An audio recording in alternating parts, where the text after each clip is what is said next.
Our hope is that our son Benjamin will go off on his own. We expect him to, just like his sister did.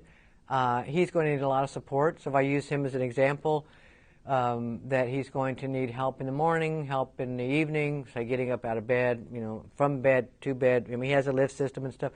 But I think it's important that we don't hold people with disabilities hostage to sort of this, again, that disability double standard, that there are too many adults with disabilities that are held to a different standard than the people who provide the services to them, in the sense that they'll say, oh, they're in a group home and they cannot go out into independent living or supported living until they have reached certain thresholds. They've got to be able to cook out of a recipe book. I mean, I presented to people that provide support services to adults with disabilities, and I'll ask them. I'll say, "Are you guys still writing goals for people like, before Mary?" I mean, a group home, quote unquote, is not supposed to be the end all and be all. It's supposed to be a way station, on your way to greater independent living. And so people that work in a group home, I'll say, "Are you writing goals for people like Mary has to, before we're going to let her move on? Mary has to write." Mary has to, cook out of a recipe book, 5 nights out of 7. And Mary has to make up her bed within 30 minutes of getting up. And Mary has to wash her dishes within 30 minutes of eating. And they say, oh, yeah, we're writing goals. And I say, do you guys do this? How many of you go home and open the Betty Crocker cookbook 5 nights out of 7? And I said, make something from scratch. And one woman, she says, what's scratch? I mean, she... And I thought, well, we know she doesn't do it. And so these are sometimes 23-year-old staff people working with a 50-year-old woman with a developmental disability that they're trying to get her to do stuff that they themselves do not do. So it's like, okay, we cannot hold people with disabilities. We have low expectations for them, and we hold them to higher standards than we achieve ourselves. And we put them in a situation, we put them in a box they cannot get out of. And so, those of us and people, well, we got to get people ready. You know what?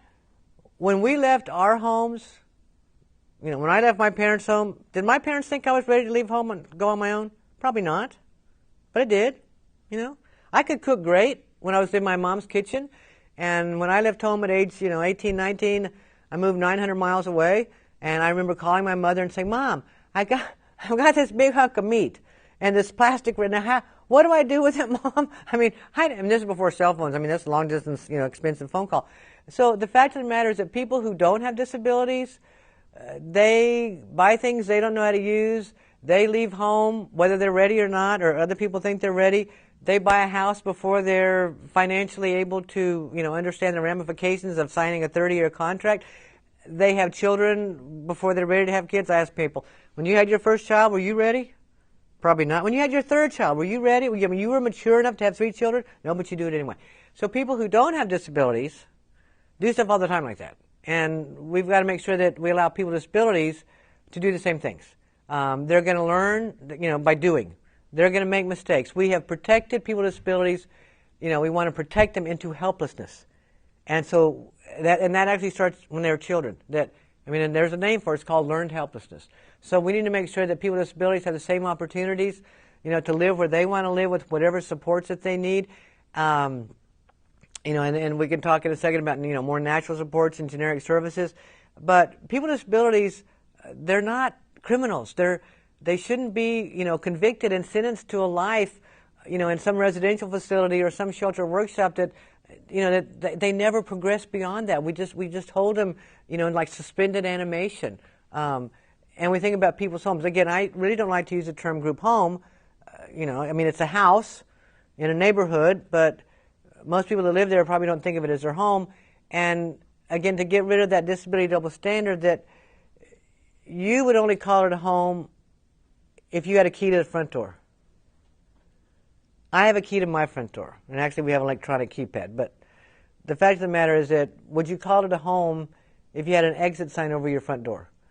Would you call it a home if half the people there, meaning staff, changed every 30 to 60 to 90 days, if there was no continuity?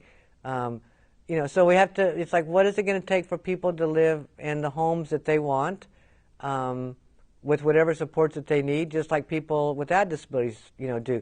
But that means we got to work on changing the system. Having said that, we don't have to wait for the system to change. There are many things that we can do on our own.